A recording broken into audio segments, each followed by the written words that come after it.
amaso yawe guhitisha ibintu bitazaramba. Samusoni baramubwira ati ariko mwana wacu waretse kujya kurambagiza mu Bafilisiti. Aka kantu nkavugera cyangwa iwe Roma kaje. Samusoni yageze mu Bafilisiti ahita yabona uyu mukobwa ufite amatayi.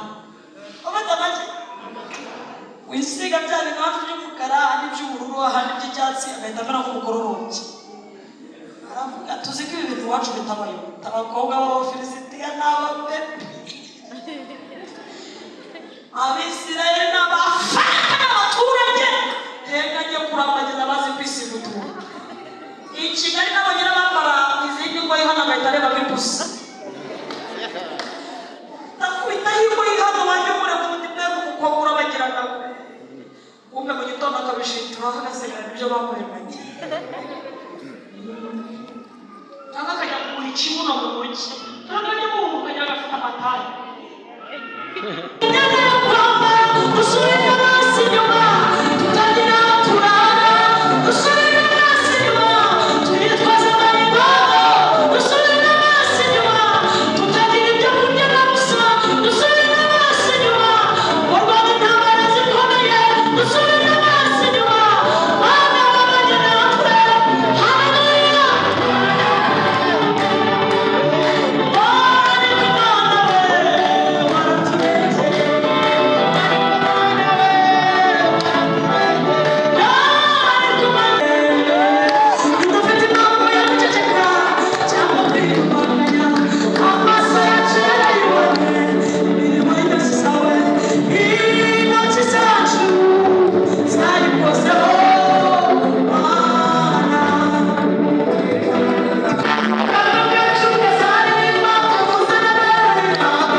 Turihuta kugira ngo tuze gukoresha umwanya neza kugira ngo ufite ibintu byinshi ariko turavuga ibikwiriye na Yesu yagiye bitarangiye, turavuga ibikenewe Mwuka birashaka.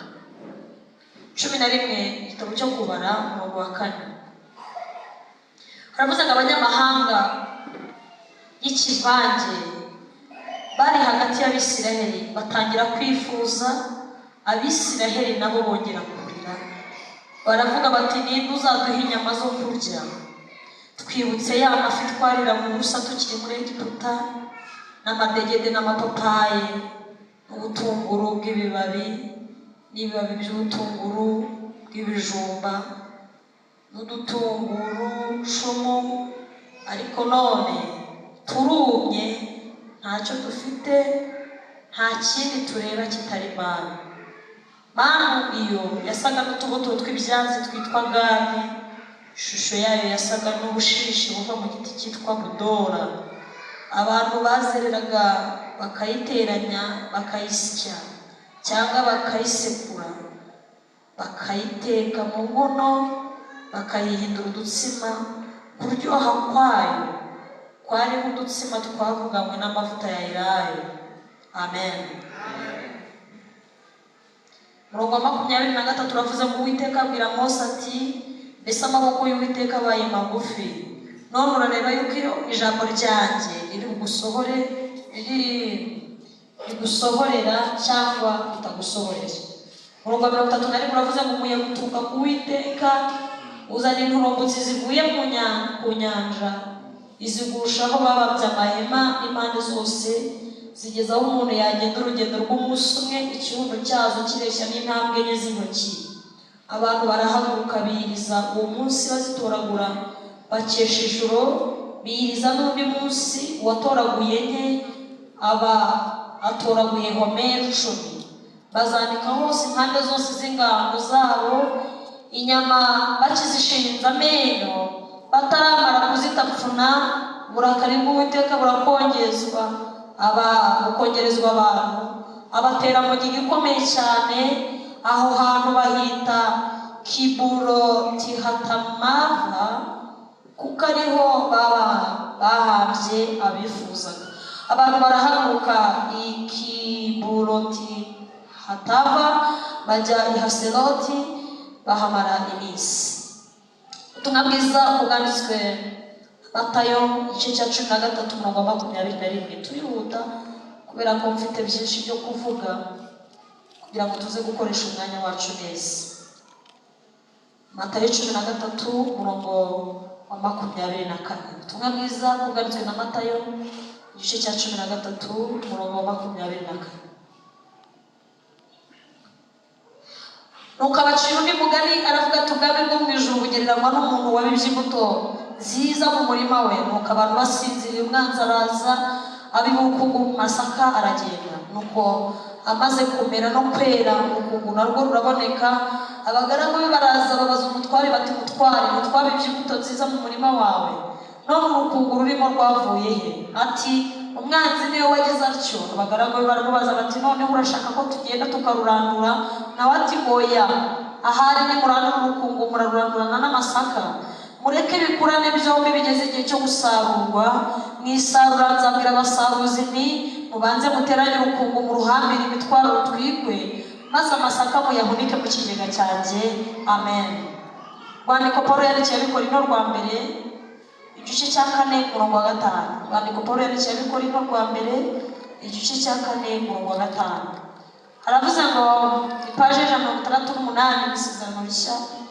Rwandiko Pawulo yandikiye Abikorino rwa mbere igice cya 4 umurongo wa 5.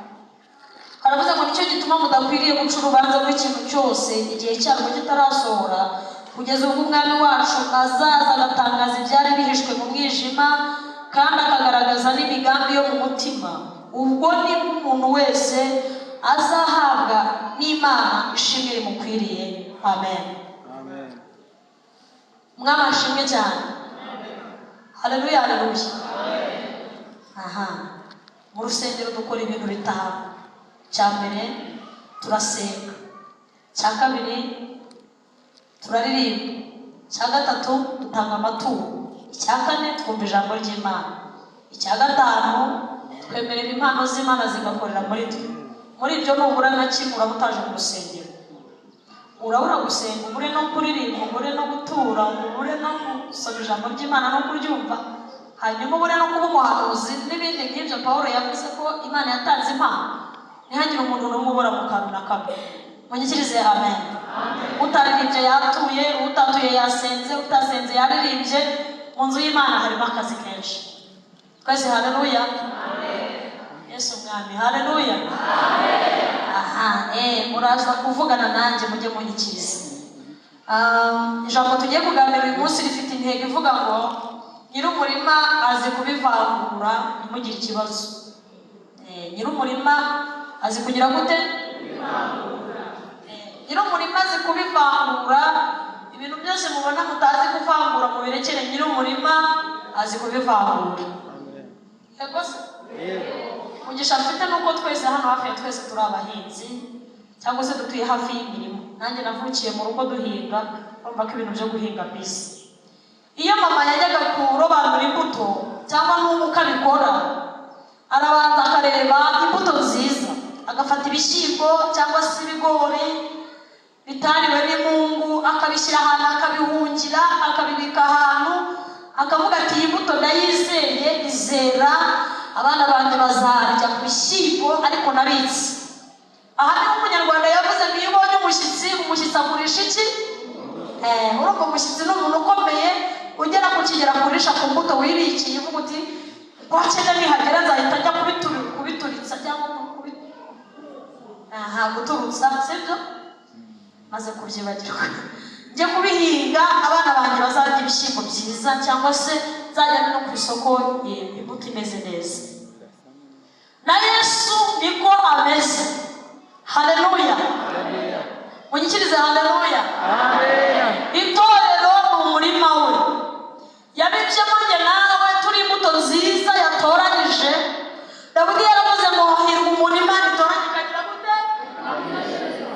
Imana yadukuye mu bandi bantu namwe muzi bo mu miryango y'iwacu, abo tuvukamo, abo duturanye, abo twashatsemo, memu n'abo twibyariye nabo harimo abadakijijwe. Kubera ko nta mukirisitu ubyara umukirisitu. Iki kintu mukimenye. Nta mudiyakoni ubyara umudiyakoni, nta muririmbyi ubyara umuririmbyi, nta mupantekote ubyara umupantekote, nta mudive ubyara umudive.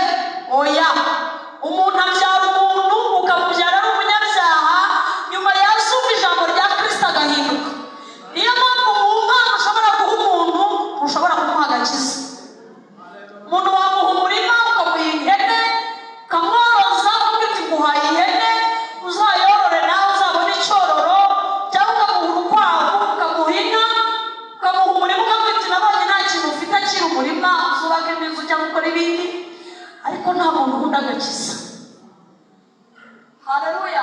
Amen. Iyo mwana wawe uti mwana wanjye dore nabaga muri ADEPR n'umuririmbyi ibi bintu ndabiguhaye, reka dore nzi kuririmba ariko sinzi ko abana nzabyara bazamenya kuririmba, nzi kubwiriza ariko sinzi niba bari mu nda yanjye bazabwiriza. Imana izabaha ibyo ishaka kubaha. Haleluya. Amen. Umuntu avuka ari umunyabyaha ikimenyimenyi uruhinja iyo rwimye ibere rurivumbura rukajya ruti mama ni umugome, nanjye nimara gukura nzamwereka. Rukajya rugakotso irya ni kamere muntu guhera muri Adamu wa mbere. Adamu wazanye icyaha mu isi.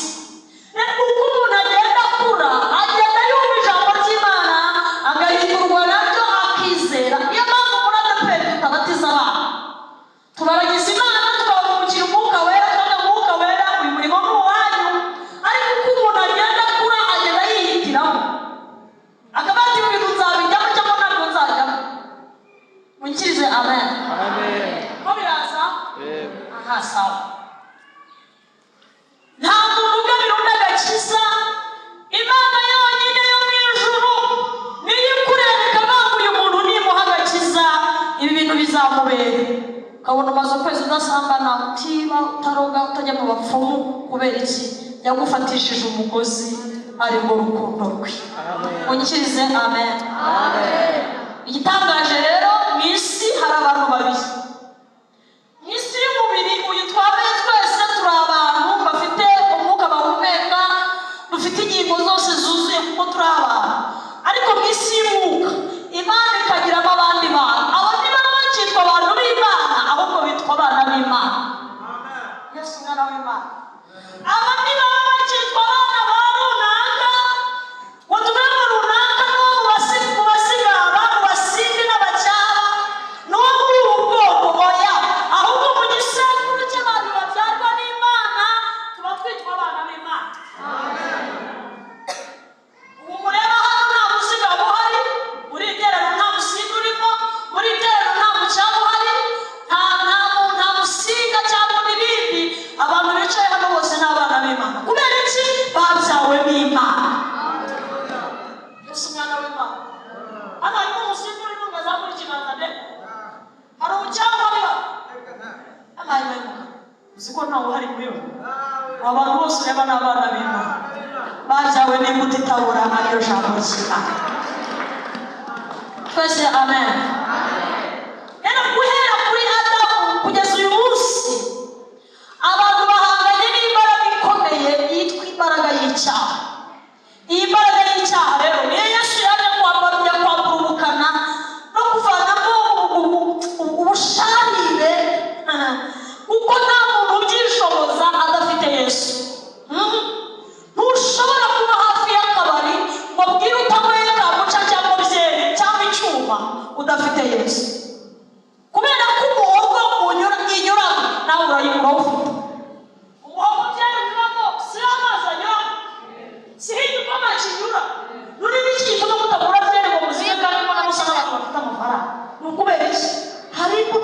ijambo ry'Imana yinjiye muri mwe bituma munyura ku kabari bikabarukira.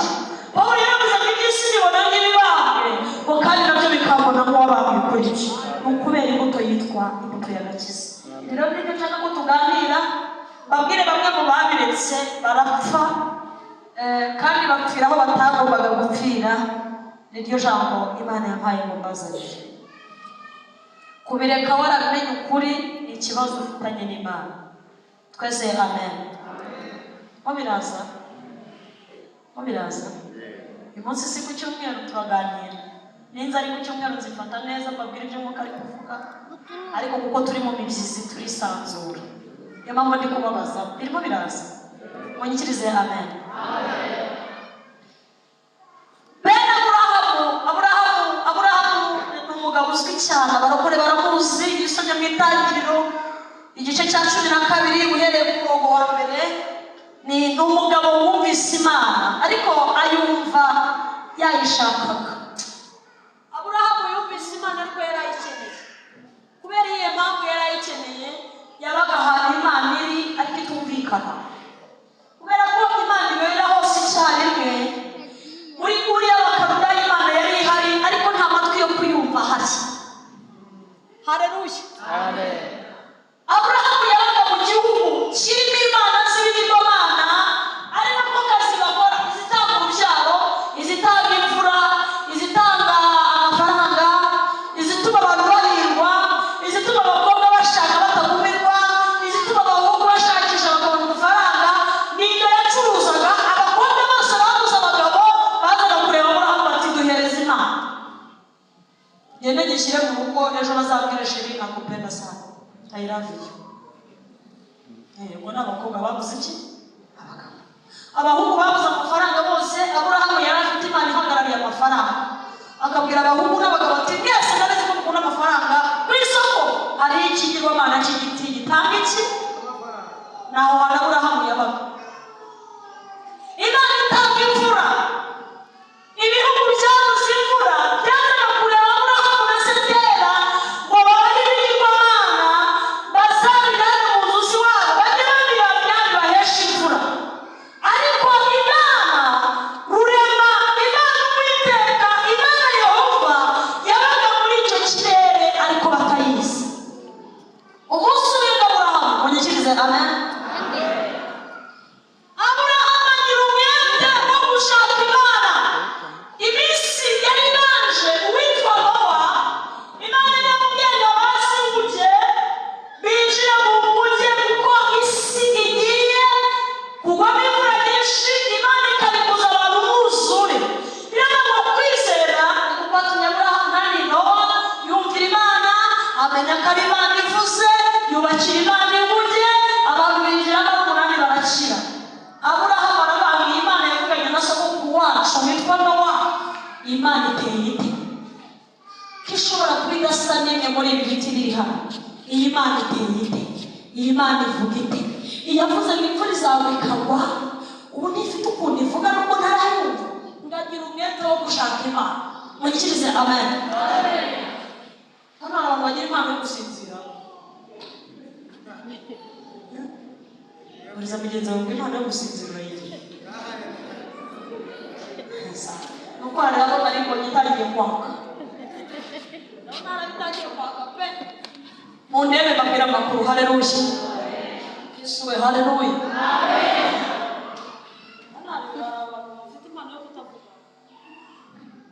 Abantu bafite impano yo kutavuga namwe tubasabiye amahoro n'imigisha. Aburahamu agira umwete wo gushaka Imana ngo yabone imvura iguye. Isetera akamubwira ngo izi Imana zanure tutazabura abakiri. Imvura yahita akabona ati sigabura ku kazuba abakiriya baraje.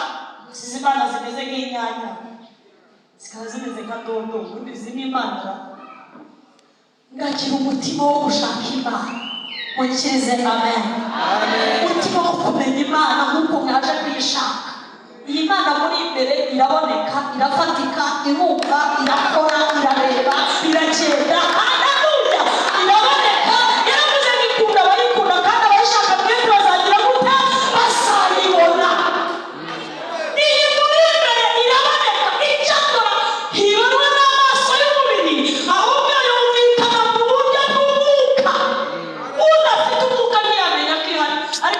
ndashimira Imana yatanze umwuka wera nukomera Imana bashimeshi haleluya ndashimira Imana yatanze umwuka wera kandi icyo gikundira nta byiciro by'ubudehe yashyize ari bwe ngo abantu bameze gutya n'ibyo ntabwo bazabona ese muzi impamvu biro y'Imana itaba mu isi munyinginga nk'abakwiye mutanyiringa ntabwo mubiri muzi impamvu ofisi y'Imana itabina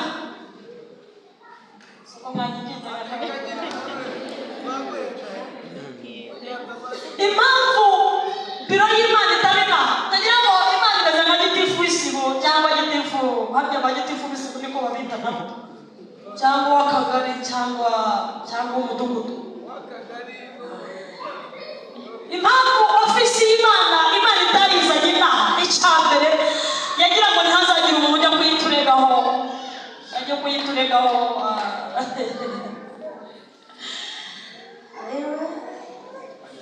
ofisi yayo iyishyira ahantu abanyamwuka bajya bonyine ariko abanyamubiri ntibagerayo ese ayo mashini aya yose cyangwa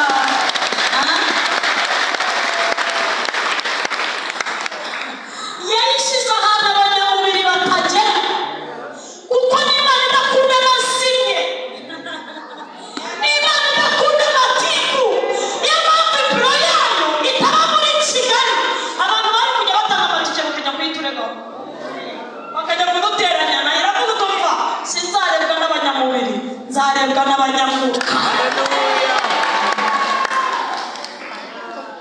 ukanda se uko kurumva kadafatika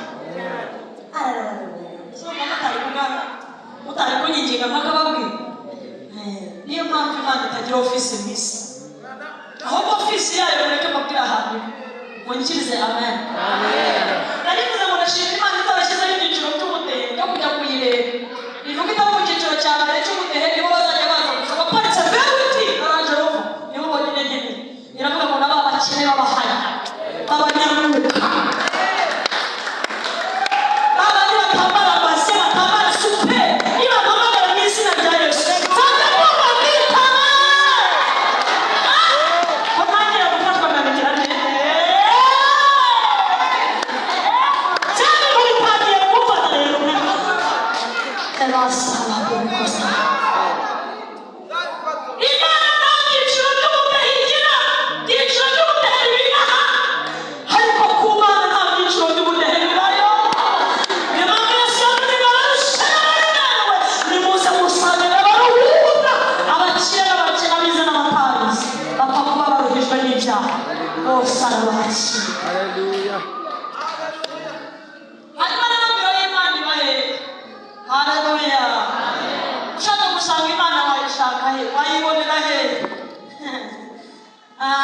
Imana iba muri biro y'umutima wizeye ushaka kumenya uko Imana imeze ushaka kumenya uko Imana iteye ujya kureba umuntu wizeye Kristo nabaye nk'umukara haleluya ushaka kumenya ahantu Imana iri ujya ku mukobwa wirinze akabwira ngo iyo Mana mwagenda nari ujya ku mupfakazi waza gusabana kandi yarapfakaye cyane kabwira ngo mbese kabandi byabananiye mbwira uko byagenze amakuru naho Imana ituye rero naho Imana iba mu mutima w'abantu bayizera munyikirize haleluya abantu bayizera ushaka kumenya Imana yari ujya mu musore wanze kumurugoya amaze kubwira ukuntu bijya bikugendekera abandi bahungu byaranze birirwa bagura ibyuma bamaze abyeri birirwa batereka ubigenza ute akakubwira ko Imana yabanaga na Aburahamu yabanaga na Yakobo iyo niyo Mana yanjye ibiro by'Imana rero biri mu bantu bayigira gute bayizera usaba muri naho bameze bateranye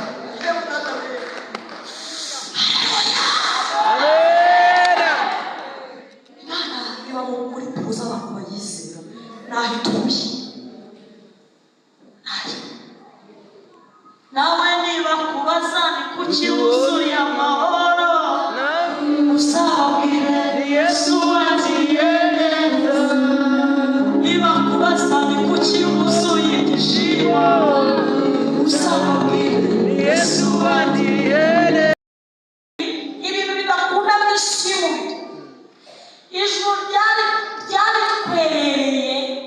baba mu isi y'umwuka akagagarisha ibintu bitaboneka mu isi y'umubiri, ahantu amahoro abuze, ahantu ibyishimo bibuze, ahantu ibyiringiro bibuze, ahantu indirimbo zihimbaza Imana zabuze, mu ijuru barabimanura bakabishyira mu mutima w'umuntu wizera. niho uzasanga umuntu aririmba kandi nta kabuga afite mu wamaze mu mese n'iki gituma uririmba akakubwira ngo ubu mwami yeza n'amahoro kubw'imba basize n'amahoro niyatije imbaraga uba muri Yesu Kristo nejejwe n'umwuka wera n'amahoro. Hallelujah. Ijuru ryadutwerereye ibintu isi itagira, ijuru ryaduhaye amahoro, ijuru ryaduhaye ibyishimo, ijuru ryaduhaye indirimbo, ijuru ryaduhaye ibintu Satani atashobora kuduha.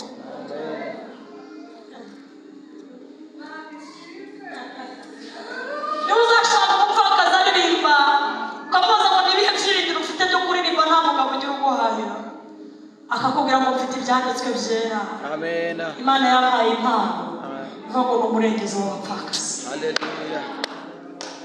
Abantu baba mu isi y'umwuka bafite ingingo zigenda zibarengera, nubwo mu isi ntazaba zihari ariko dufite ingingo zigenda ziturengera.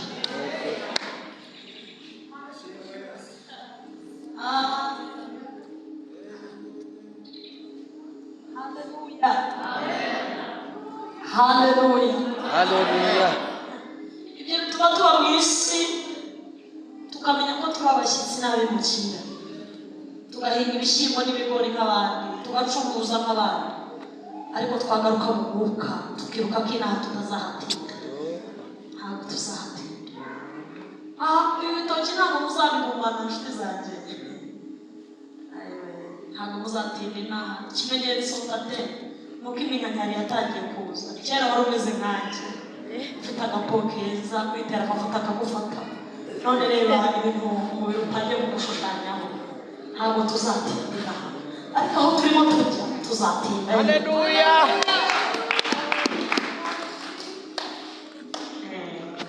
Umutate mureba kera yararambagijwe nawe bamubwira ko bamukunda, ariko ubu ntawe wabimubwira tate. Nta matayi gifite, agapote ntikagufata, mu cyambara nini mugaragaza amaguru. Inaha bari kukubwira ngo tuvire inaha, abandi bari kuvuka, ariko iyo turimo tujya baratubwira ngo nimuze abo data yabiciye ubwabo. Hallelujah. tuzimuka mwisi tugenda naheza twubakiwe Umukiza kumana yacu waramasubiza yubaka isuku tutarabona niho iwacu ubuturo bwiza tuzahoramo. Hallelujah. abamena Aburahamu uyu mugabo washatse Imana. Ntabwo navuga Abisirayeli n'abadasomwa iwabo, navuze Aburahamu, navuze aho bakomoka, navuze aho baturuka. Bava ku mugabo washatse Imana, Imana iramwiyereka. Bava mu maraso mazima yahishuriwe Imana. Aburahamu yaratekereza aravuga ariko ubu nta Mana ihari iruta Imana za data, ntayiriho. Imana ibonye umwete n'ubushake afite bwo kuyishaka, umunsi umwe iramuhamagara mu Itangiriro 12, iravuga ngo nabonye ishyaka n'umwete ufite byo kumenya uwo ndi we. Ndi Imana, ndi Imana yaremye byose, ndi Imana ivuga bikaba, yategeka bigakomera. Nuti ibigirwamana bya so, ninjye wakubumbye Aburahamu, ninjye nakuremye kandi mfite umugambi mwiza. Yayibwiye ngo yabanaga n'abantu, ibyo yabanaga n'abantu Henoki ni jyewe n'Uwiteka. None narije kukwibwira kuko wari ahantu ntavugira, ariko ngiriye umugisha. Haleluya. Amen. Iramubwira ngo mbese wakemera ukagendana nanjye urugendo rutari ruto, rutari na rurerure,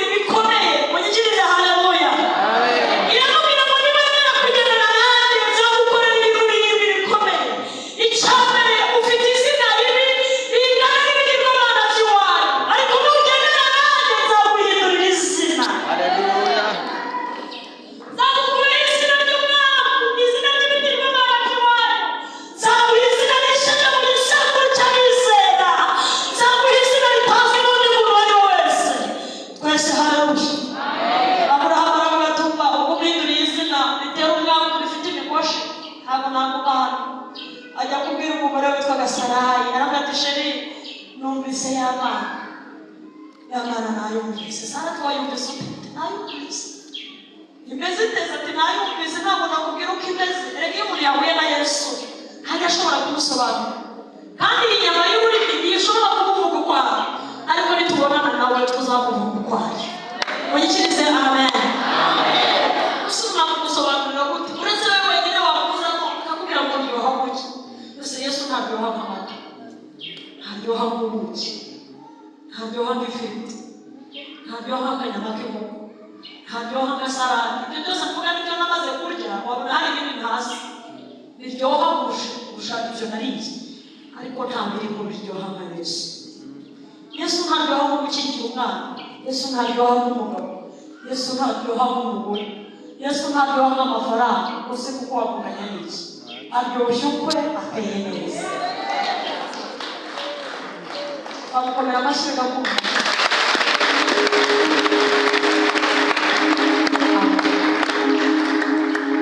Aratatije biba nayumvise. Sara twayumvise kandi yambwiye ngo mvina. Abura Sara tse turajya he mbwa wumvise. Arambwira ati Imana yambwiye ngo tuzajya bihaza. Ubwo tuyoborwa n'umukiza wacu dufite amahoro.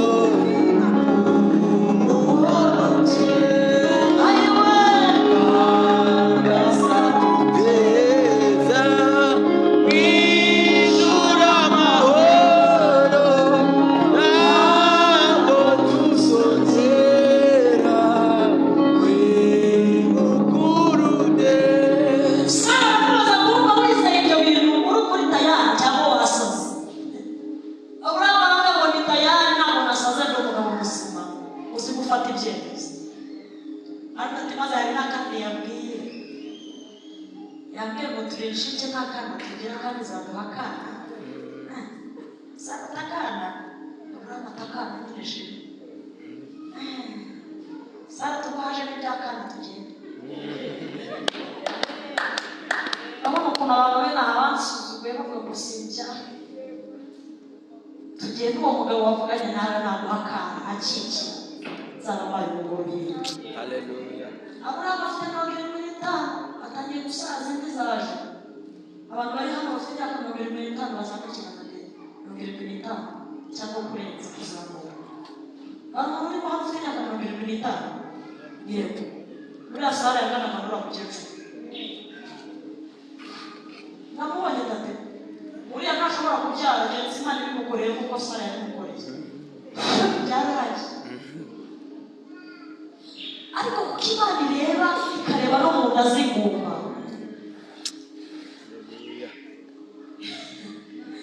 Yaramubwiye ngo mubwire uze tugende, kandi Sara akabyemera umwihorere uze wenyine. Agakiza simba akamutungo, Imana iguhamagaye ibigushaka wenyine. Iyo Sara atemera kugendana na Aburahamu, Imana yari kugendana na Aburahamu wenyine. Ariko Sara yaravuze kuko ariyo yabivuze nanjye ndagendana nawe. Twese haleluya.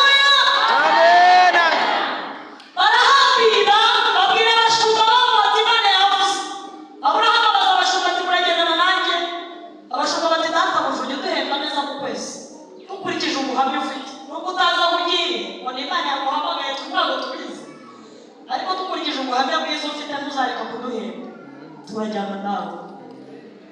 Aravuga ati ngaho mugende muri ya mashyo y'inka n'ihene n'intama mubishorere muze tugende.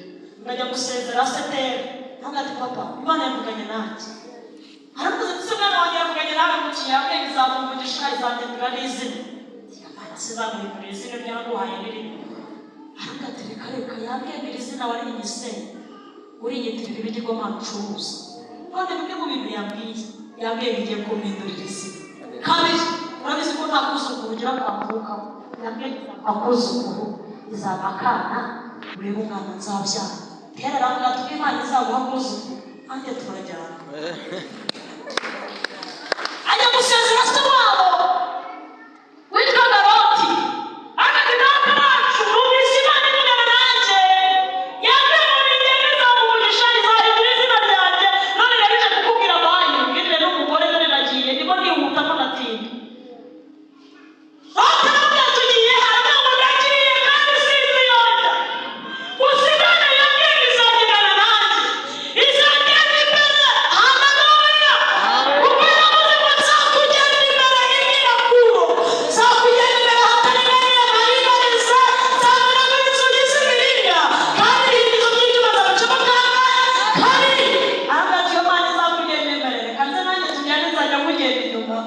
ikibazo.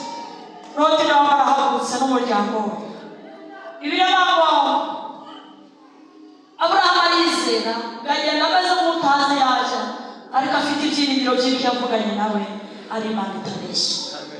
Aba bantu yahagurukanye nabo bamubereye intazi, bamubereye ibigeragezo mu nzira acamo, ariko muri ibyo wari ikiriko mu rwego gitabo gusa niba ari imbere na cyane imbere ntabwo azacogozwa n'ijambo abazimubwira nibo basoma abasibe bose nibamugarura munzira y'isemo ijya mu ijuru.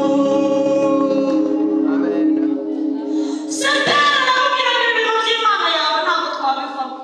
Kajya kugira ati guma hano ugumane nanjye mwana wanjye. Aburahamu aramubwira ngo oya, numvise Imana yavuganye nanjye sinaguma hano. Ngo bakomeza urugendo, Tera arasaza arapfa agwa i Harani. Ese turacyari kumwe? Yego. Ndavuga ngo icyo bisigaye ndavuga ngo Imana izamfasha nzagaruke vuba.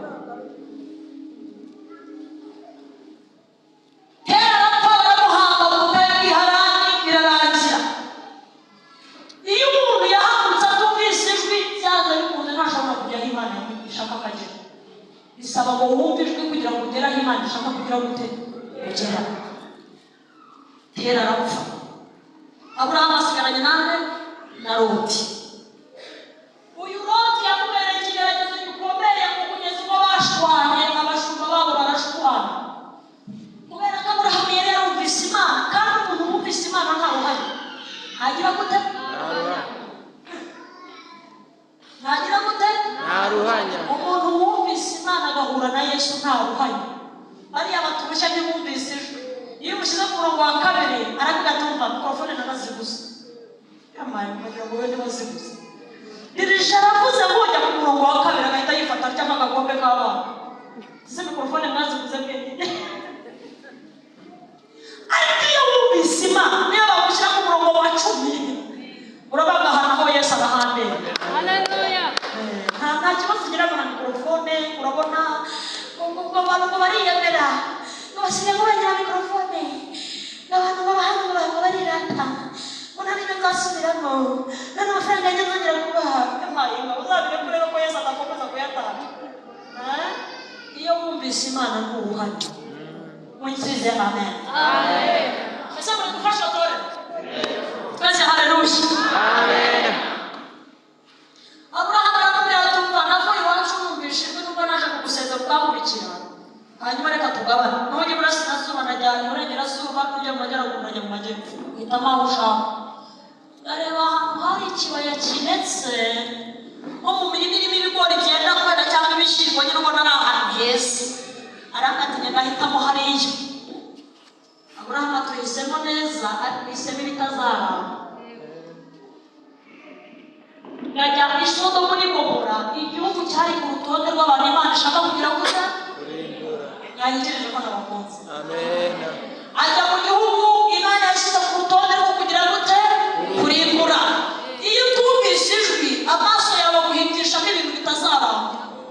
Samusoni baramubwira ati ariko mwana wacu waretse kujya kurambagiza mu Bafilisiti. Aka kantu nkavugera cyangwa iwe Roma kajeje. Samusoni yageze mu Bafilisiti ahita yabona umukobwa ufite amatayi. Abadamaje wisiga bya bintu hafi by'umukara ahandi by'ubururu ahandi by'icyatsi agahita amera nk'umukororombya.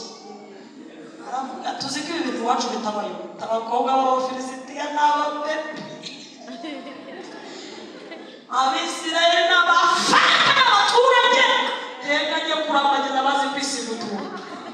I Kigali n'abagera bambara izindi ngoyi hano agahita areba nk'ipusi.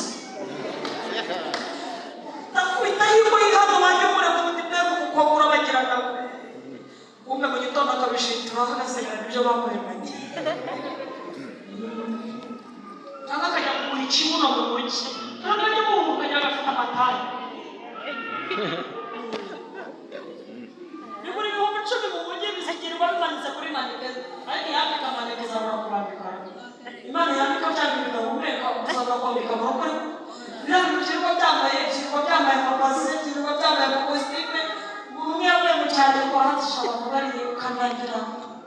kaze runaka ko nabuze kiramwihorera cyangwa positime cyansabye ndetse wowe uvuye umuntu w'umuzungu kwenda yambika amaneke ko ubundi bitagira umwuka izamwite kwambika abahumeka Imana muyifitiye icyizere haleluya haleluya Imana yambika azamaneka yitwa Kigali zirwe ari positime na karuvati ibintu bitavuga bidahumeka bakabitonera imyenda Imana izamwite kukwambika kwe Imana ni nyembabazi haleluya yambika uburabyo budahinga ikagaburira inyoni ntaho zihinga izabagirira neza haleluya haleluya amen Engano abantu Samsoni isanga tuna wale ufite abakobwa b'abayobaya b'abakristo beza bambara bakikwiza batajya bambara gusa kandi buriya uko bameze inyuma ntabwo bameze imbere ibaze Samsoni ati ntabyo hano hepfo hari amabebe abafilisitiyakazi baze kwisiga n'iwacu n'abaturage birirwa muri za Bibiliya ntizabakagendana nta kintu kimwe bizi Kigali ntibayizi basaba reka isanga ati mwana wanjye warambagije mu banyu ko Imana izamusimbura akaba umusirimu aramutereka reka nzazana wasimutse kera aramutse umufilisitiyakazi azamushobora umuhungu we ko baririmba ku manywa na nijoro bakanywa byere abakobwa banywa byere uzababasha ati nta kibazo nzamusengera Imana imuhindure utarakora n'igikwasi ugakora umutima w'umuntu utaracura n'igikwasi uzacura umutima w'umuntu uhinduka umukirisitu Imana izatwihera abahindutse nawe twe nta mbaraga dufite zo guhindura abantu abakobwa n'abahungu bari hano haleluya amen urumva ufite imbaraga zo guhazahindura abapagani mwagejeje mu ngo umukobwa umwe wacu ikibungo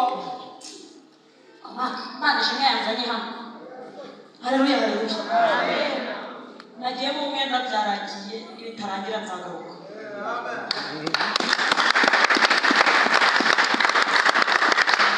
ibyo nateguye n'ibidashira na Yesu yagiye bidashize abisiga bidusiga impamvu mu kibiririmba n'ibidashira tuzapfa Imana ihamagara abandi ntabwo rero ngiye ari kamara ntabwo nabirangiza uyu munsi ariko ndavuga aho twingenzi dukeya dutuma dukomera muri iyi nzira haleluya haleluya amen umwe wacu kibugo yabaye mu murimo w'Imana arataranyika bwa yagize 30 arataranyise nk'inka agira 35 arataranyika bwa yagize 40 arasenkanyika agize senkani abwira Imana tuzaba icyubonye uzaba icyubonye ariko ntazapfina habamwambishije iki uzaba icyubonye apfa kuba umugabo yambara ipantaro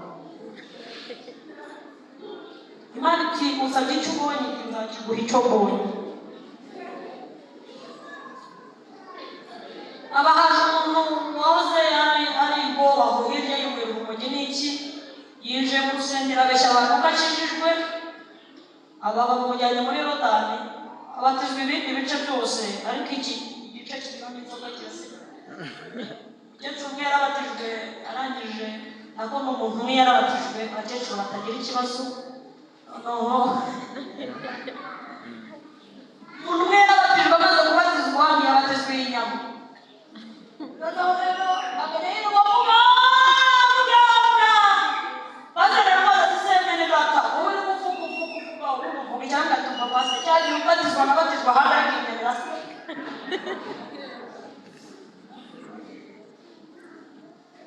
yizera ko abo ngabo bataba hano baba muri Amerika y'Amajyepfo sibyo abarokore babatijwe izindi nyama ariko urabizi kwa ntuze byanze abana be bagiye umugore we yaramutaye muze bamukuye muri wa murima babatijwe intoki ahangira bate kandi muri iki yaravuze ngo niba waribiye wibire wowe ntihagire agace na gato gasigara kadakishijwe nyiramwiza wanjye mwene data araza ntabwo ushobora mwene data arasinze icyo ari cyo baba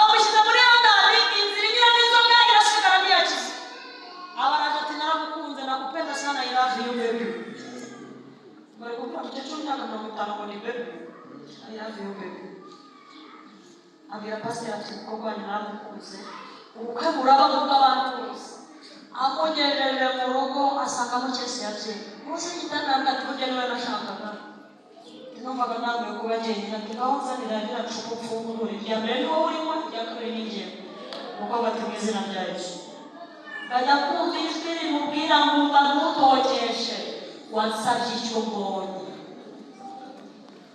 wansabye icyo mwirinde uko musaba mujye musaba Imana ibintu bizaramba mukirize amen Samusoni nyine murabizi ko mbere byamugendekeye bamunoguyemo amaso bamugira umusiki w'ingano z'Abafilisitiya kandi atari byo Imana yamutumye arumvishe ko mugomba gusaba neza mugakora ko nikinjiye gusaba Imana neza turacyari kuri rya jambo rivuga ngo nyir'umurima azi ibyawo haleluya uyu Aburahamu rero niwe waje kubyara abyara Isaka abyara Yakobo na Esawu baza kubyara Yakobo yabyaye abahungu 12 na mushiki wabo witwa Dina hanyuma abahungu 12 Yakobo yabyara bavanamo umwe baramugurisha ajya muri Egiputa bagiye bagiye guhaha bamusangayo basanga yabaye umutware ntibamumenya ariko ntibaza kubibwira niwe Yosefu arabibwira arababwira ngo ni njyewe ariko ibyaturutse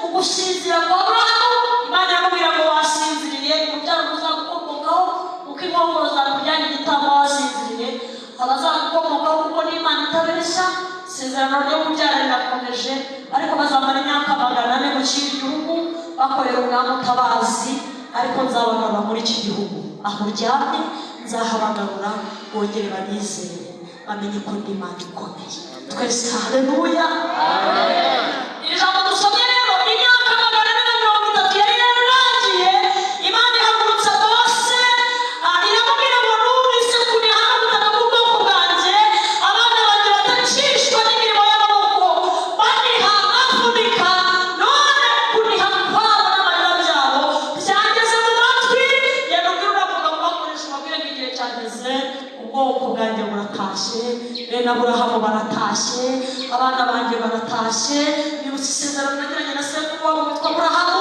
barekure bagira gute bagende rero ngo Imana ibakuzayo amaboko akomeye ibyo bya bindi Kajegirozi yavugaga byinda Imana ibateza ibikiri Farawo yanze kubarekura Imana ibateza ibyago bikomeye ariko ku cyago cya nyuma Imana yica abana b'imfura bose bo muri Egiputa Farawo yamubonye ko amaboko y'Imana akomeye yasumiye nimujyane mujye mu gihugu cy'iwanyu sinzabakumbura ibintu mumureke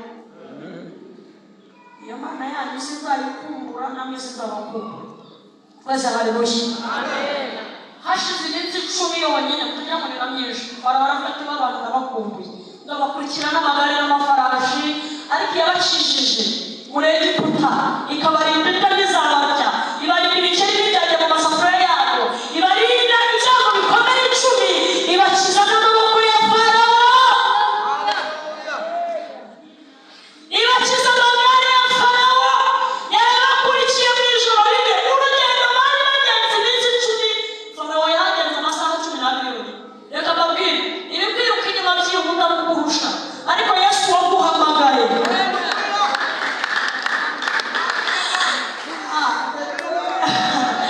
ushobora kuba ugenza urugendo rw'agakiza imyaka 30 utaranywa inzoga utarasambana satani akagatumba nzagufata ufite 32 cyacumi watanze cyose akagihindura ubusa amaturo watanze yose akayahindura ubusa indirimbo wabyinnye zose akazihindura ubusa ariko Yesu umunyembabazi akavuga ngo ninjye nagendanye nawe uru rugendo rwa satani rugenze iminota mike bakuguje mu cyaha ariko ndakwambutsa inyanja itukura munyikirize amen munyikirize haleluya munyikirize haleluya Farawo araza muri icyo gihe Farawo arabagezeho guhagura n'iminota mike intera iri hagati y'Abisirayeli n'Abanyegiputa yari nto cyane n'Abisirayeli barataka barajya inyuma ngo babona amagare n'amafarashi bya Farawo bavuze induru bati turapfuye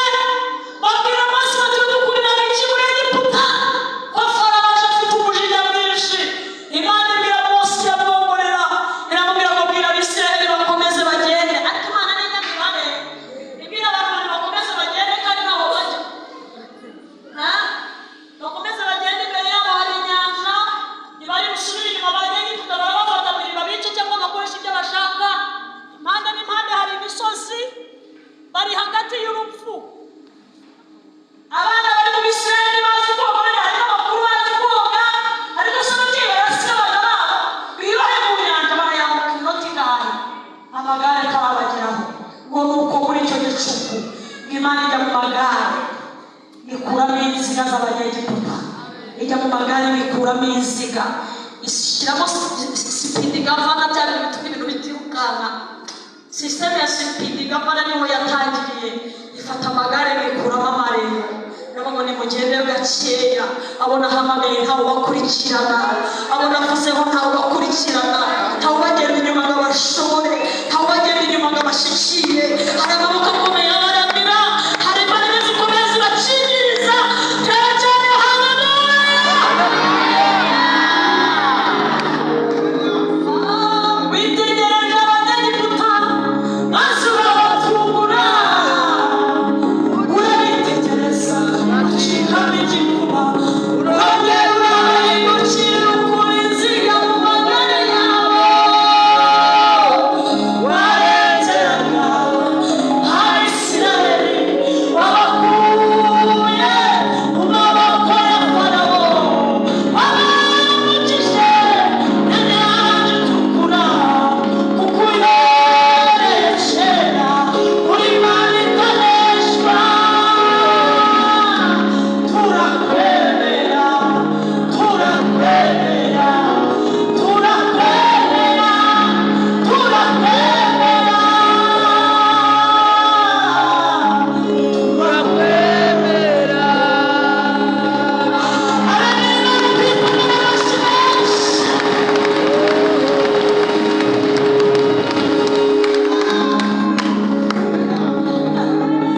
Imana ikura inziga mu magare yabo, ngagenda biruhanije cyane.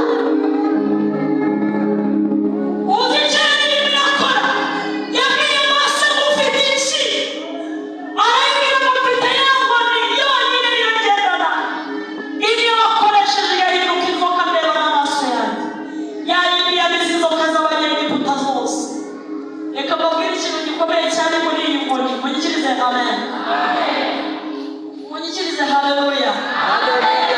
Inkoni ya Mose yaribitsemo ubushobozi bwose bwa Egiputa, kuko imana zose z'abanyegiputa basengaga ubukorikori n'ubupfumu bwose abanyegiputa bakoresheje urya munsi byari biri muri za nkoni zose bazanye imbere ya Farawo. Imana yazishyize mu nkoni ya Mose, iravuga ngo icyo ni ikimenyetso simusiga cyerekana ko n'Uwiteka Imana yawe.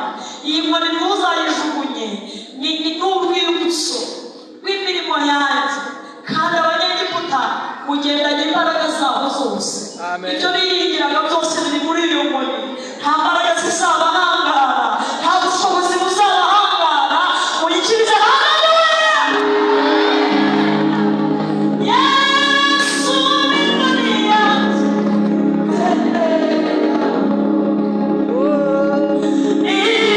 icyago gikomeye nambukiramo. Yesu ni inkoni yanjye,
byagiye mu mazi.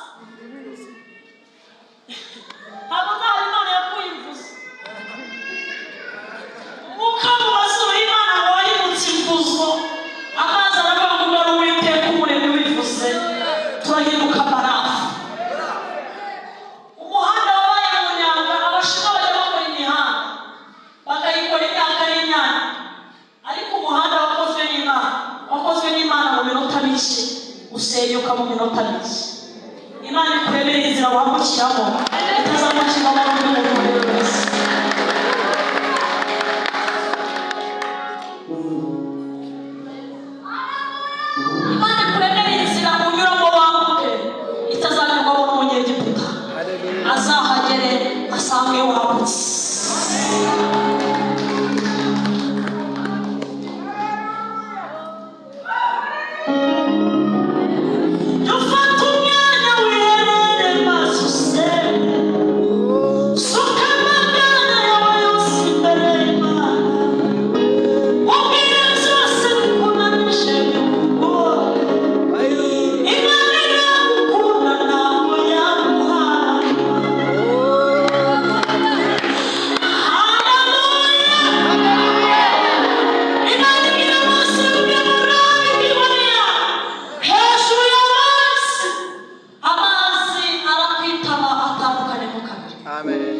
Abisirayeli banyurahutse mu muhanda Imana ikoze kaburimbo. Abanyegiputa baravuga ngo natwe turaprofita ntabwo ducika. Ntibari bazi imigambi y'Imana. Imana irabareka binjiramo barigiramo. Umunyegiputa wa nyuma ashinzemo ikirenge. Mose Imana iramwongera urambike yankoni yawe wongere uhamagara amazi. Ntabwo nzahana Imana yakuri umuriro wongeye gushyushya ibyari barafu bikongera bigahinduka amazi bugeze ngo bagiye kumva wumva ishuheri y'amazi baguyeho ngo ntihagire umunyegiputa n'umurokoka ngo gikirize. Amen. Imbaraga zidukiza ni n'imbaraga zica ibidukurikiye. Amen. ntabwo muzagukurikira ngo dushobore. Yesu yaducunguje amaraso y'igishimwe.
It's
yakuvugana n'amarayika ushinzwe igikoni mu ijuru azajya batekera abyohereza. Haleluya. Uko mureba Imana ifite igikoni. Haleluya. Amen. Imana ibwira marayika ngo komande ya buri munsi irimo ibitera imbaraga, ibirinda indwara n'ibyubaka umubiri. Komande ya buri munsi paka imyaka 40 ngewe Uwiteka nyishyizeho nzajya mbatekera. Haleluya. Imana ibwira marayika ngo uzateka ibiryo bimwe ku mwana wese wujuje amezi 6 azajya arya manu akomere, n'umusaza w'imyaka rukukuri 90 uri mu Bisiraheli azajya arya manu ntagire icyaba. Ibi bintu uzabishyire muri manu, intungamubiri zose uzazishyire muri manu, hatazagira ubona yarwaye amibe, yarwaye teriya, yarwaye sigarisi kuko mu butayu nta bitaro bihaba, sihashika ntazihari bazajya kuvuza abana banjye, Faisal ntazo, sizaba mu barwaye inzoka, marayika komande ntanze igiza yuzuye.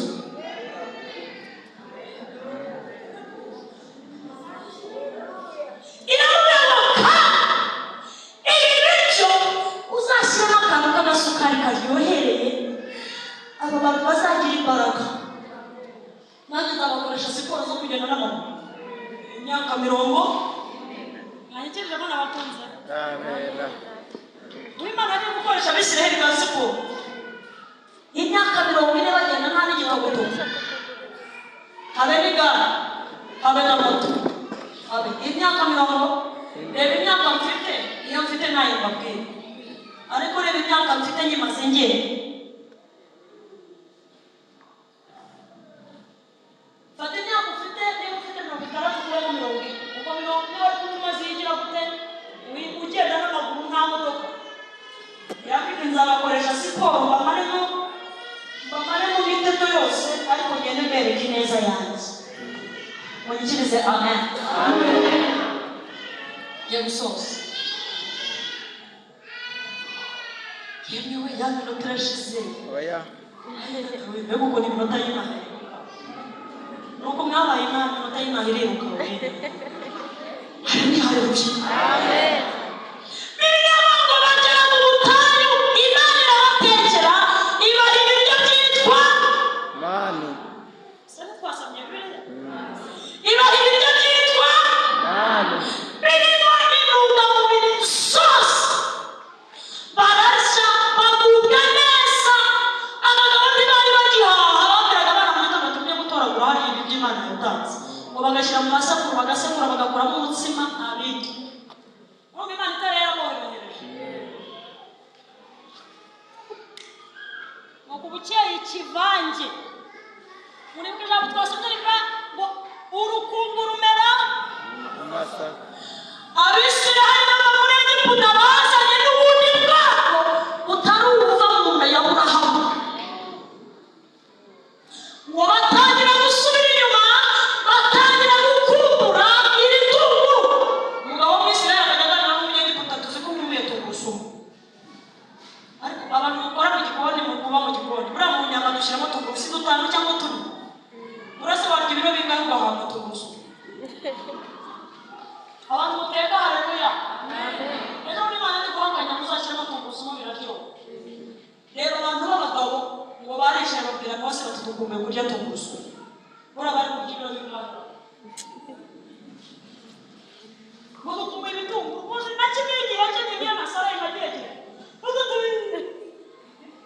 Igitunguru nicyo kintu cya mbere kibiha mu isi yose, kiryohera kiri mu mavuta, ariko kugihekenya nabi. Abantu mujya muririmba mukanabwiriza cyane dore ni wowe kajegeza yuhekenya igitunguru, ariko witegure ko abagabo baricara bagikumbuye kurya ibitunguru, ubwo bararya ibiro bingahe ngo bahabe? Bwira mugenzi wawe ngo bari bahaze. Bahaze manu bya biryo Imana ibatekera. Unakicara ati nkumbuye kurya amapapayi. Abantu mwariye amapapayi mugishirize amen. Buriya warya ngaho ngaho. Ririye igisate kimwe gusa kikugira tujyana kuri tuwarete inshuro 3 ku munsi. Ariko abagabo baricaye babwira Mose ngo mwana turayihaze turashaka kurya amapapa. Umugabo uri hano yarya ipapa yabishira agaterura amatafari 200 ku munsi. Mubwiza ukuri abasore n'abagabo muri hano. Ariko bahaze abantu babwira Mose ngo turashaka kurya amapapa. Kumbe imitima yo gukura muri Egiputa yatangiye kubinjiramo, batangiye gukura icyaha, batangiye gukura ubuzima babagamo. Abanyegiputa bajyaga bitabagoye, abagushuka abakujyana muri Egiputa ni abajyaga bitabagoye, ariko twe twari twararuhiye. Nta gahunda dufite yo gusubirayo. Duhereze Imana icyubahiro. Uyu yatanze ubuhamya ngo yamaguye umujyi wasubira muri Egiputa.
Abanyegiputa barabashuka ngo murashaka inyama.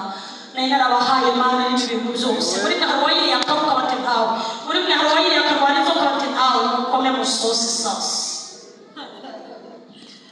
Bararuka barapfa. Reka nabwire abanyegiputa ntibabashuke ibyo Imana iduha nicyo cyiza. Nafashijwe cyane. Umunyegiputa ntabushuke akubwire kubera umugore wawe urabona amabere ngo yaraguye. Reka mbivuge nguyeho mikorofone hatagira abagabo babiri n'abantera amabuye. Dufite abanyegiputa bababwira ngo urabona ngo sheri wawe ngo amabere yaraguye ngo kandi ngo hano hirya ngo hari udukobwa twiza ngo buriya se ngo bagutwara iki ngo na runaka ko ntacyo bamutwaye gusa ngo bazaguhagarika ngo burundu ngo bareke kukwakira. Ibyo ni ibitekerezo by'abanyegiputa. Aravuga ngo he gusa kugeza 20 ngo uba muri adeperi urabona uzakura he y'umugabo genda wishyingire uzabugaruka. Ibyo ni ibitekerezo by'abanyegiputa. Ihangane Imana iri kuguha n'izaramba. Umwanya gusa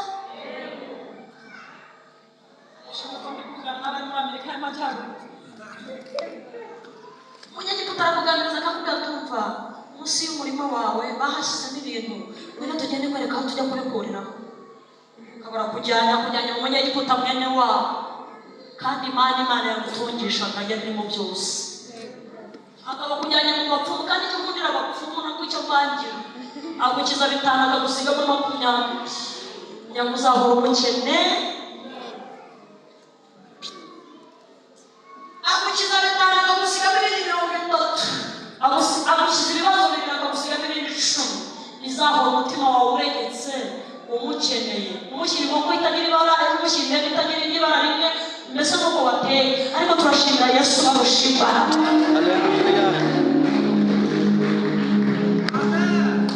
Yesu niwe ubata,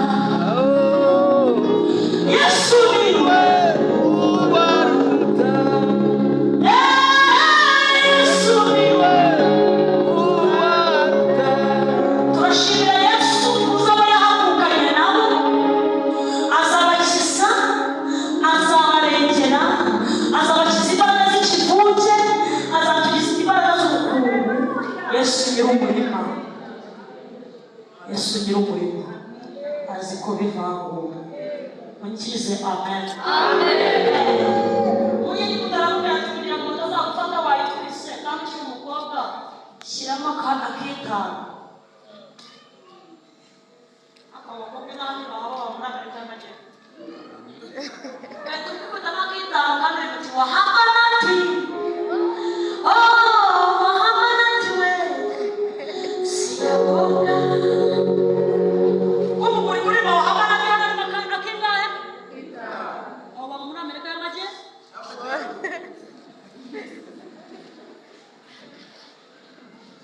Hano tukaba dufite ibimenyetso bigaragaza ko uri umugore kandi uri umukobwa. Kubera iki? Ufite umwuka w'abanyegiputa, ariko ndashimira nyir'umurima azi kubivangura. Haleluya. Munyikirize haleluya. Itorero ry'Imana haleluya. Ibi bintu mwirirwamo, ibi bintu murira bigaburo, ibi bintu muririmbiramo, ibi bintu dutangiramo amaturo n'ibya 10, ibi bintu tujya ku misozi gusenga, nyirabyo azi kubivangura. Amen.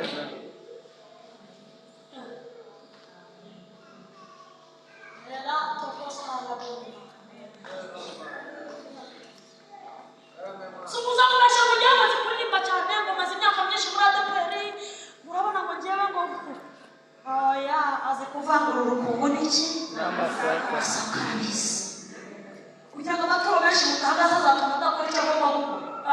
Ukuntu mundeba neza ni ukuri uva hano ukajya kumugangusha usanga murabona ngo ngewe ngo hari abakobwa mubwiriza kuza kutubwiriza mukatubwira iby'urukungu n'amasaka, none mu gihe urabona ngo nyir'umurima azi kubivangura. Yaravuze ngo abanjye ndabazi, Haleluya. bafite ikimenyetso. Ukomera Imana amashyi. Abanjye ndabazi. Kajegereza ntiyabamenya, umushumba ntabazi, ariko Yesu nyir'umurima azi abagore baca inyuma abagabo, azi abagabo baca inyuma abagore, azi abakobwa bananiranye, azi abahungu bananiranye, ariko azi n'abajya bishoboza bagakiranuka n'abarabazi.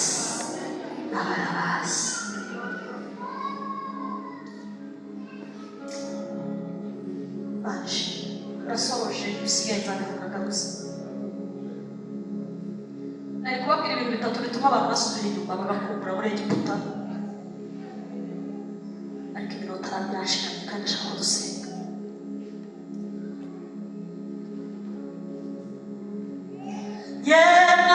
Yenasubiriyo umva ikuzimu kwa Nyamugezi mukare kumusara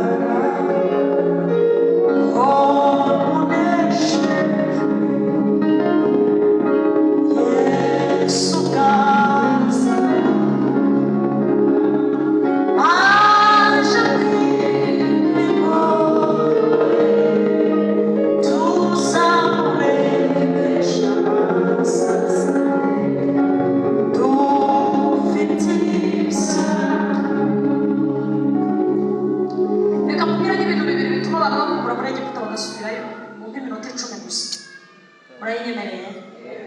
ntabwo muri burambirwe. Ndumva ari jye ntahakure keretse niba muri mwe harimo n'undi utahakure. Imbaraga ya mbere ituma abantu basubira mu byo bavuyemo ni imbaraga yitwa kutizera. Kugira gute? Kutizera. Imbaraga yitwa kutizera iba mu bintu bitatu, iba mu byiciro bitatu. Icya mbere manishozi ni ukutizerera Imana mu byo yavuze. Kutizerera Imana mu byo yavuze. Hari abantu bazi ko Imana yababwiye ariko yababeshye. Icya kabiri ni abahanuzi b'ibinyoma bayibeshyira ko ariyo yavuze kandi itavuze. Yego, umwuka wa antikristo wangisha abantu Imana. Muzahura n'abarangi nabo bahanura mu izina rya Yesu. Aho baratitira nko kujya gutitira, ariko bagira izindi mbaraga ziri inyuma yacu. Abo batumye b'itorero banga Imana. Imbaraga ya gatatu n'abigisha se cyangwa abavugabutumwa bavuga ibyo badakora, bakangisha Imana abantu kuko batera imbuto zisa n'ibyo bavuga. Haleluya. Ndashaka kuvuga ibintu nk'ubu. Icya mbere gituma abantu bakumbura muri Egiputa ni ukutizera Imana. Ariko kutizera Imana bifite amashami atatu. Ishami rya mbere ni ishami rivuga ngo Imana yarambeshye kuko igihe yavuganiye nanjye yavuga ko yarasohoje ibyo yavuze. Ariko muvugana nta tariki yavuga izaziraho. Abantu muri hano Imana yabwiye ngo nzaza ku itariki 23 z'ukwa 10 nzaba naragutabaye ikaba itaraza. Zamura ikiganza njye kukuburanira. Umuntu uzi ko ari hano Imana yabwiye ngo nzagutabara ku wa 11 umunsi uyu n'uyu ahanahana ikaba itaraza, umuntu ajya mu rukiko kwirega nakubera umwavoka ugende nyibwira ngo ni Imana ibeshye. Hindura ibyo wavuze. Umuntu Imana yahaye itariki izasohorezaho ibyo yavuze nazamura ikiganza. Kutizera niko gutumye abarokore benshi bakubura muri Egiputa, mukongera mugasubira mu byo mweretse, mukongera mukanywa inzoga, mugasambana, mukihimura. Ibintu Imana yavuganye namwe ntiyagize gute? Nta tariki Imana yabahaye. Rero mugendega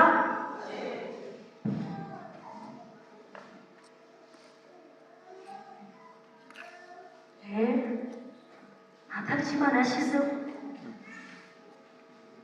Igeze bite? Yego, mugomba kwizera Imana mukayizera ibangutse cyangwa igize gute? Munyikirize n'abakunze. Amen. Amen. Mwizera Imana itinze cyangwa ibangutse nibwo bumana bwayo. Iyo yaje yihuta ntabwo yandikira umuvuduko niyegeze agakisaga ntabirapfa.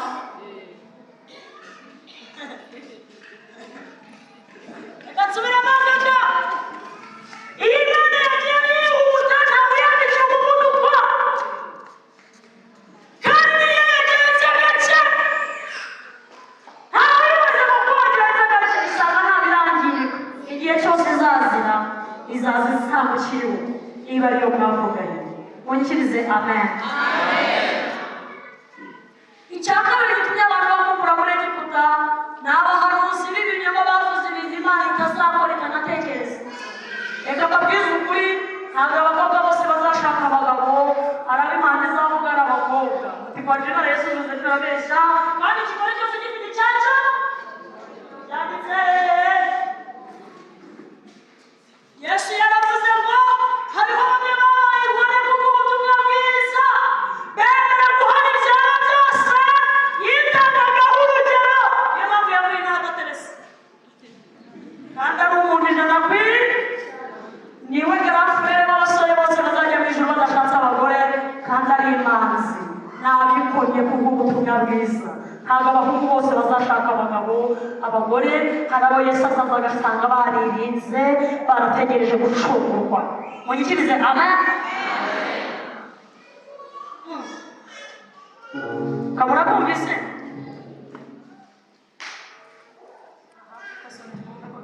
Amen. Amen. Amen.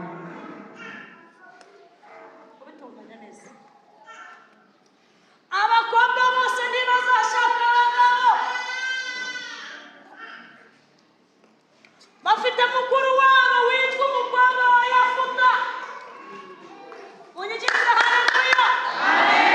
Munyikiriza haleluya.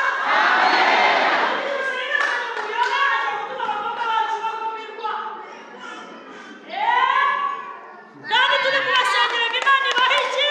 Abagabo. Si itegeko. Bose ntibazashaka. Hari abazategereza Imana imperuka ikaba bakiri abakobwa, kandi bazahabwa ikamba ry'ubugingo, bazahabwa ikamba ry'ubwiza kuko barindiriye Imana. Munyikirize amen. Bose ntibazabyara. Hari Imana yaremye ngo babifashe inyigisho. Imana ari Imana itanga urubyaro cyangwa ikamwimana. Iyo yakinze ntawe ukingura. Birabyemera ko bamwe babigumba abandi bakabyara, ariko ntibivuze ko batazabura kubona ubwami kuko batambaye ngo bacikire. Hari Imana yemera impande izavuga nta n'iyavuyemo, kandi barabonye amahirwe yo gushaka iki? Abagabo. Abantu mwese ntimuzature i Kigali. Yewe imitima yabahagazemo mwese murashaka kuza i Kigali. Amasezerano yo kujya muri Amerika, amasezerano yo gucuruza amadawuzi. Mwese ntimuzacuruza amadawuzi ntitwakwirwamo twese. Hari Imana izasanga bacururizayo, hari Imana izasanga bahinga ibitoki. Haleluya.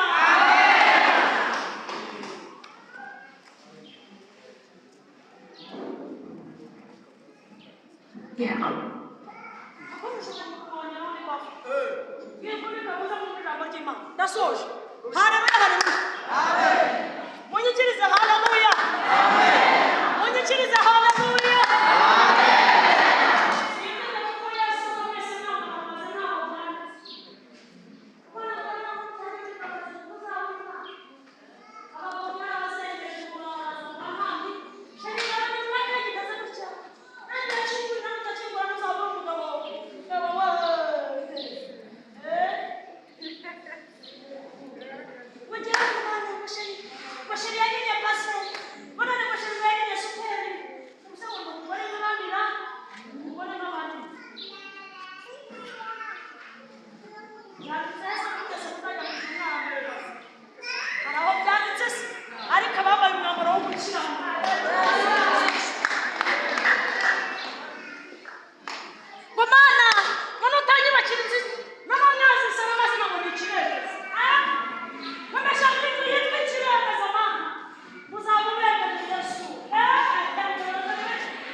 ariko abafite ibyiringiro aho tuzajya hose tuzabana n'Imana.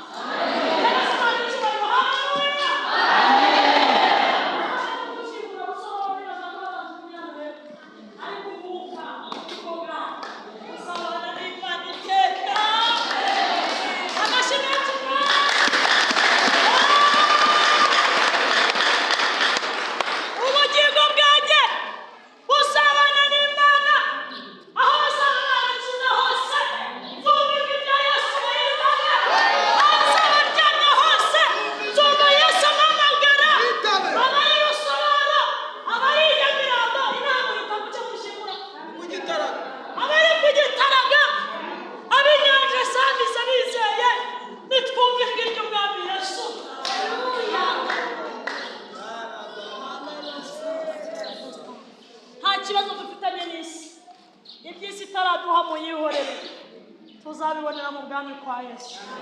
Munyikirize amen. Imana itaravuga itarakora n'ibitukumbura muri Egiputa muhinduke nk'urukungu, ahubwo gumana na Yesu komeze wera imbuto nyinshi kandi imbuto zawe zigira gute? Cya gatatu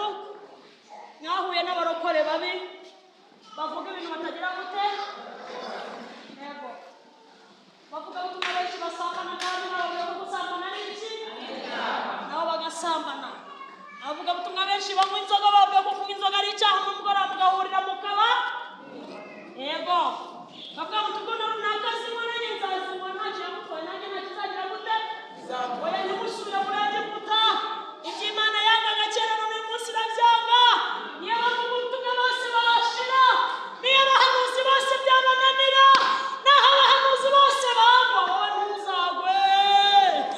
ntuzagwe byaba Imana yangira cyabyanga ibyo Imana yakubagira cyabutuza ukagukiriye muri Kristo.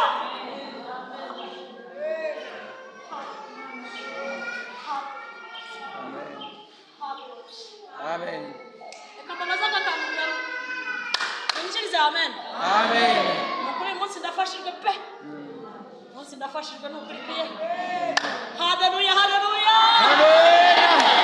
uyu munsi ndafashijwe pe yava mu materaniro menshi umuntu akaba ahantu hakakaye hameze nk'urutare nawe uramwigisha urabizi ukabwiriza ukabona abantu nibumva pe ariko iri teraniro rirasengeye.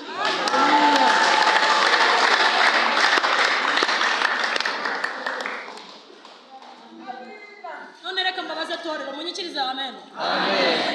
Niba mutari abanyedini mukaba mutarakurikiye Imana ya Joseline kuko ari umuvugabutumwa Imana yanyu rurema yayindi yatanze umwana wa Yesu Kristo ADPR tubohoye ngo tunywe inzoga bakavuga bati itariki iyi tubohoye abafashe ko twese kandi tugusomye turabishiraho bikamyo yuzuye byete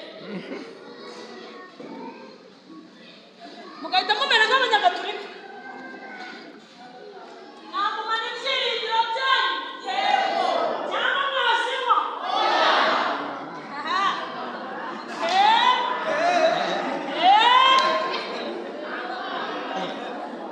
ADPR babahoye igituro babahoye abagore mwese n'abana mushyiraho imisatsi n'inzara hano ziba ziri ubururu ahandi icyatsi ahandi umutuku iminwa muyihindure umuhondo bakavuga bati imisatsi muyigeze hano ku kibuno nta kibazo ngo ndi kuganira na bene wacu abataba mu bacu nta kibazo buri muntu mwitorera abo wejejwe ntabwo naje kwigisha idini naje kuvuga Yesu hanyuma reka mvugane na bene wacu Izaya babohoye nakomeza mukizera ibyo mwizeye cyangwa mwabikora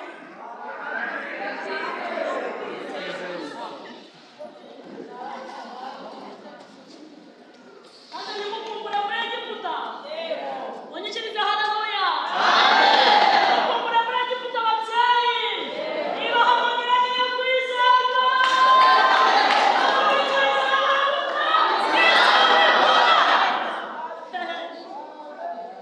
ayowe iduhamagara niyo kugira gute Satani ntababwira ko ibyo Imana yavuze bitazaba kuko ntarusha Imana iki imbaraga. Reka dusengere Yesu yari yambwiye ngo nyir'umurima azi gutandukanya izo yabibye nimubona urukungu ntimugire ikibazo yanavuze ngo nimururangure ngo nimureke rukurane n'amasaka ariko igihe kizagera mbwira abasaruzi ngo nimuruhambire imiba urujyane mu muriro rutwikwe. Pawulo yavuze ngo ntihakagire umuntu ucira n'urubanza ngo kugeza igihe ibyari bihishwe mu mitima ngo bizashyirwa ku mugaragaro ngo icyo gihe umuntu wese azahabwa ishimwe rikwiriye iki ejo yakoze. Nta muntu wemerewe guca urubanza hano mwabyumvise ko Yesu yatubujije